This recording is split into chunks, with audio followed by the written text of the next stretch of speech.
अमीन उल हक अब्दुल्ला कानपुर से।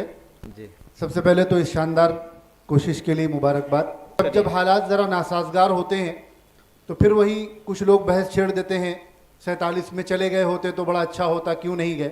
तो सवाल ये है कि जमीयत उलमाए हिंद ने हिंदुस्तान में रहने की वकालत और तकसीम की मुखालिफत क्यों की थी? बिस्मिल्लाहिर्रहमानिर्रहीम। ये ऐसा सवाल है जो बहुत से जहनों में आजकल पैदा है और इसको बाकायदा उठाया जा रहा है मनफी अंदाज में। मुस्तकिल इस पर प्रोपेगंडा जारी है और इस तरह पेश किया जाता है कि जैसे हिंदुस्तान में मौजूदा हालात के लिए जमीयत उलमा और अकाबिर का ये फ़ैसला ज़िम्मेदार है कि उन्होंने तक़सीम की मुखालफत की और हिंदुस्तान में रहने को तरजीह दी। तक़सीम की मुखालफत क्यों की? सीधा सवाल तो ये है। जवाब ये है कि ये तक़सीम मुल्क की तक़सीम ही नहीं थी, मुसलमानों की तक़सीम थी। सादा सी बात है बिल्कुल। आप इसी को मैं ज़रा सा सवाल के अल्फाज से हटकर बोलना चाहता हूँ ताकि बात वाज़ेह हो जाए। जिन हज़रात ने तक़सीम की मुखालफत की उनके इल्म और उनके इखलास का कोई मुनकिर नहीं है, उनके तदब्बर और दूर अंदेशा का भी कोई मुनकिर नहीं है। क्या उनके बारे में कोई बदतरीन मुखालिफ भी ये सोच सकता है कि वो मिल्लत के मफाद के ख़िलाफ़ कोई फ़ैसला या कोई राय कायम कर सकते हैं? सूरत हाल ऐसी बनाई जाती है कि साहब मुस्लिम मुल्क बनने जा रहा था, उसकी मुखालफत की है। तो जवाब यही है कि ठीक है, आप एक हिस्से में मुस्लिम मुल्क बनाना चाहते थे और उसके बनाने में बाद में कामयाब हो गए, बाकी हिस्सों का क्या हुआ? बहुत सारी बातें हैं।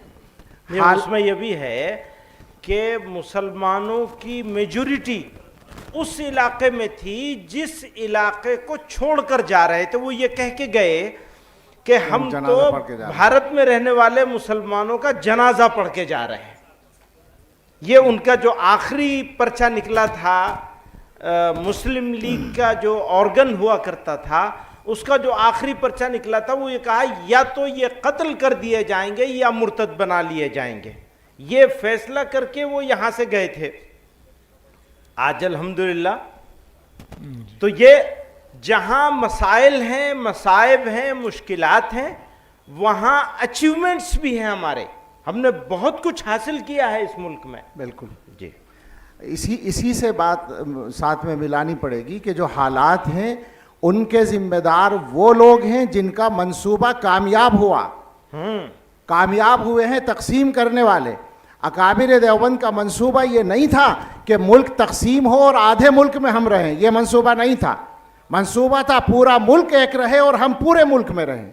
उस सूरत हाल का आप तसव्वुर करें, उसमें आबादी के तनासुब का तसव्वुर करें कि एक अरब के मुकाबले में 70 करोड़ होते, क्या सूरत हाल होती इस मुल्क की। जो मौलाना ने बात कही उसी की तायीद में कि ये बहुत ही खूबसूरत बात मौलाना निकाल के लेके आए हैं। इससे पहले भी मौलाना से मैंने सुनी है ये बात कि भाई हमारे अकाबिर को तो ताना दिया ही नहीं जा सकता। जो कुछ हो रहा है, जो फेलियर है, जो मुश्किल है, उस मुश्किल के ज़िम्मेदार वो लोग हैं जिन्होंने मुल्क को तक़सीम कराया।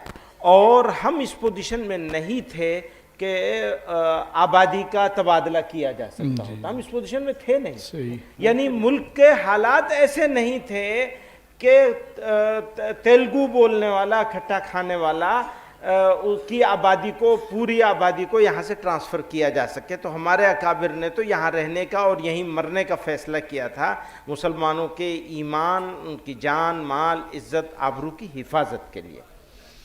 उन्हीं की कुर्बानियों की बरकत। तक़सीम हो गई, नाकाम हो गए। अब अगली बात यह है कि अपने मंसूबे में नाकाम हुए और मुसलमानों की एक आबादी ने नाकाम किया दूसरों के साथ।